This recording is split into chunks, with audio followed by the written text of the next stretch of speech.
Hello दोस्तों, नमस्कार। आपके अपने YouTube चैनल PN क्लासेस पर स्वागत करता हूं। आज के इस वीडियो के माध्यम से पढ़ेंगे रीट पात्रता परीक्षा 2025 CDP में नया टॉपिक ऐड किया गया है, राष्ट्रीय शिक्षा नीति 2020।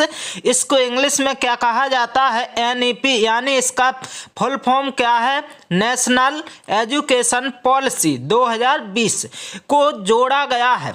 और आपके रीट एग्जाम में इस टॉपिक से 100% प्रश्न पूछे जाएंगे। तो इस वीडियो के माध्यम से इस टॉपिक को डिटेल में पढ़ेंगे और आपने यदि इस वीडियो को पूरा देख लिया तो इस टॉपिक से आपका एक भी प्रश्न नहीं छूटने वाला है। यदि आप इस चैनल पर नए आए हैं तो इस चैनल को लाइक, शेयर और सब्सक्राइब कर लीजिए। व्हाट्सएप ग्रुप व टेलीग्राम चैनल को ज्वाइन कर लीजिए। इसकी लिंक आपको वीडियो के डिस्क्रिप्शन में मिल जाएगी। देर न करते हुए चलते हैं इस टॉपिक को डिटेल में पढ़ने के लिए। तो देखना है आपको क्या है NEP। तो NEP को डिटेल में देखेंगे और समझेंगे। तो आपको यहाँ पर देखना है राष्ट्रीय शिक्षा नीति 2020 NEP 2020 भारत सरकार द्वारा, यहाँ पर आपको ये ध्यान देना, 29 जुलाई 2020 को घोषित की गई। यदि आ जाए कि राष्ट्रीय शिक्षा नीति कब घोषित की गई तो 29 जुलाई 2020 को घोषित की गई। नई शिक्षा नीति है। क्या है? नई शिक्षा नीति है। इसका उद्देश्य भारतीय शिक्षा प्रणाली में व्यापक सुधार करना और 21वीं सदी की जरूरतों के अनुसार इसे आधुनिक बनाना। यदि आ जाए सदी तो कौन सी सदी? 21वीं सदी। यहाँ पर अब आपको ध्यान देना, 1986 की शिक्षा नीति के बाद यह पहली बार शिक्षा नीति में बड़ा बदलाव है। कब से? 1986 के बाद। इस नीति में स्कूल से लेकर उच्च शिक्षा तक कई बदलाव और सुधार किए गए हैं। ये आपको ध्यान देना है। अब यहाँ पर आगे देखना है क्या? यहाँ पर आगे आप देखेंगे स्कूली शिक्षा में सुधार क्या है। पहले आपको ध्यान देना है 10+2 वाली शिक्षा थी शिक्षा नीति। अब आपको ध्यान देना है नई शिक्षा नीति में क्या है। नई शिक्षा नीति में ये है 5+3+3+4 का नया ढांचा बनाया गया है। यानी यदि आ जाए नई शिक्षा नीति तो आपको टिक क्या करना है?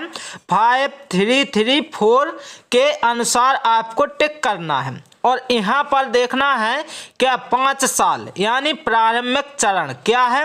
3 वर्ष से 8 वर्ष यानी आंगनवाड़ी और कक्षा 1-2 यानी 5 का मतलब क्या है?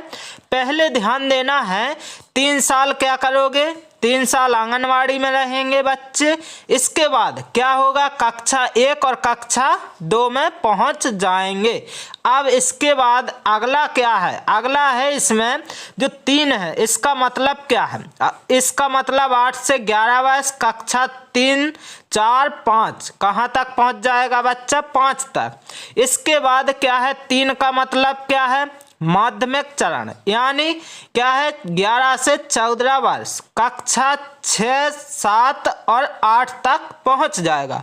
अब जो 4 है, 4 यानी 4 साल, इसका मतलब क्या है? माध्यमिक उच्च चरण 14 से 18 वर्ष, कक्षा 9, 10, 11, 12 यानी यहाँ इंटर कर लेगा बच्चा। अब इसके बाद क्या है?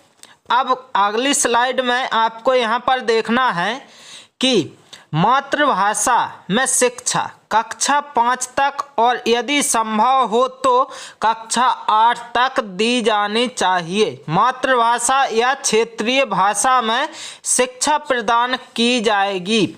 जो नई शिक्षा नीति है इसके अनुसार ध्यान देना है आप सभी को कि मातृभाषा में शिक्षा कक्षा 5 तक, यदि संभव हो सके तो कक्षा 8 तक शिक्षा दी जानी चाहिए। अब क्या है? कौशल आधारित शिक्षा छात्रों को कक्षा 6 से ही व्यावसायिक शिक्षा और कोडिंग जैसी स्किल्स सिखाई जाएगी। कक्षा 6 से ही।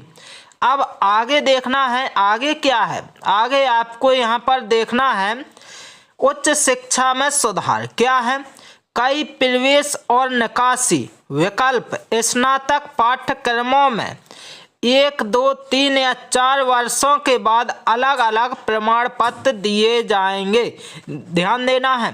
तो यदि आपने क्या है एडमिशन लिया है कॉलेज में, इसके बाद यदि आप क्या है 1 साल की शिक्षा प्राप्त करते हैं तो मिलेगा क्या, सर्टिफिकेट।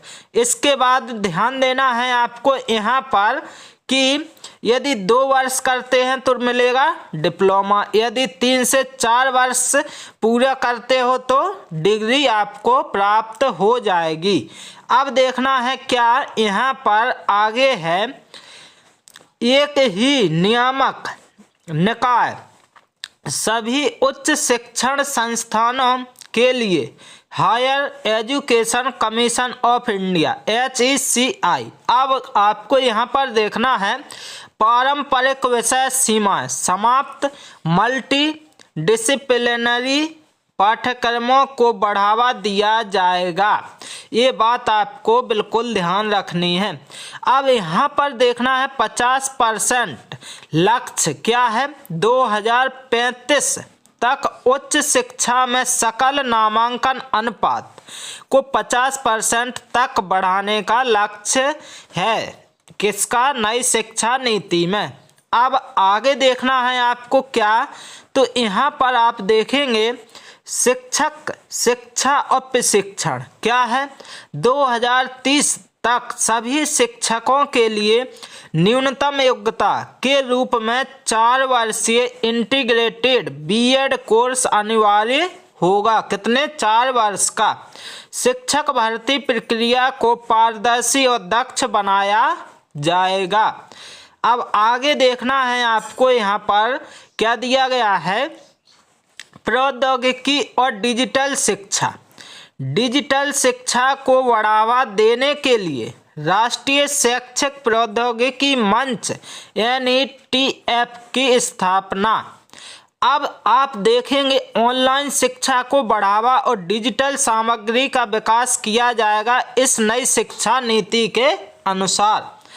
अब देखेंगे क्या है, आगे दिया गया है आपके सामने अन्य सुधार क्या है, राष्ट्रीय मूल्यांकन केंद्र परख। यहाँ पर आपको क्या ध्यान देना, परख की स्थापना। छात्रों का मूल्यांकन और मानकीकरण सुनिश्चित करने के लिए किसकी स्थापना की जाती है, ध्यान देना है, परख नामक की स्थापना की गई है।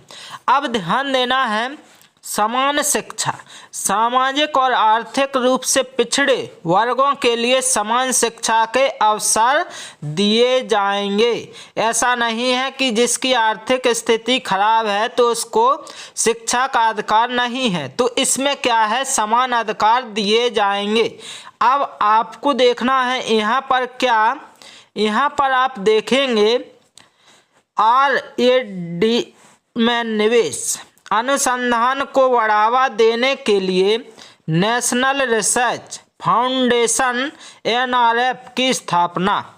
अब आपको यहाँ पर देखना है, और दोस्तों ये जो नया टॉपिक ऐड किया गया है तो इस टॉपिक से आपके एग्जाम में 100% प्रश्न पूछे जाएंगे। और यदि आपने इस वीडियो को पूरा देख लिया तो इसी वीडियो में से आपको प्रश्न मिलेगा एग्जाम में। ध्यान देना है, तो वीडियो को अंत तक जरूर देखना है। तो लक्ष्य क्या है राष्ट्रीय शिक्षा नीति का, NEP 2020 का उद्देश्य भारतीय शिक्षा प्रणाली को समावेशी, सुलभ, समान और गुणवत्तापूर्ण बनाना है ताकि भारत को ज्ञान आधारित अर्थव्यवस्था में एक वैश्विक नेता बनाया जा सके। इस शिक्षा नीति का क्या है, लक्ष्य है। अब आपको देखना है क्या है दोस्तों, ये था आपकी क्या है NEP से संबंधित वीडियो, यानी जो नई शिक्षा नीति ऐड की गई है तो इस शिक्षा नीति से संबंधित जितने प्रश्न बनेंगे इसी वीडियो के अंदर से आपको मिल जाएंगे। यदि आप इस चैनल पर नए आए हैं तो इस चैनल को लाइक, शेयर और सब्सक्राइब कर लीजिए और व्हाट्सएप ग्रुप और टेलीग्राम चैनल को ज्वाइन कर लीजिए। इसकी लिंक आपको वीडियो के डिस्क्रिप्शन में मिल जाएगी। Okay, thank you guys.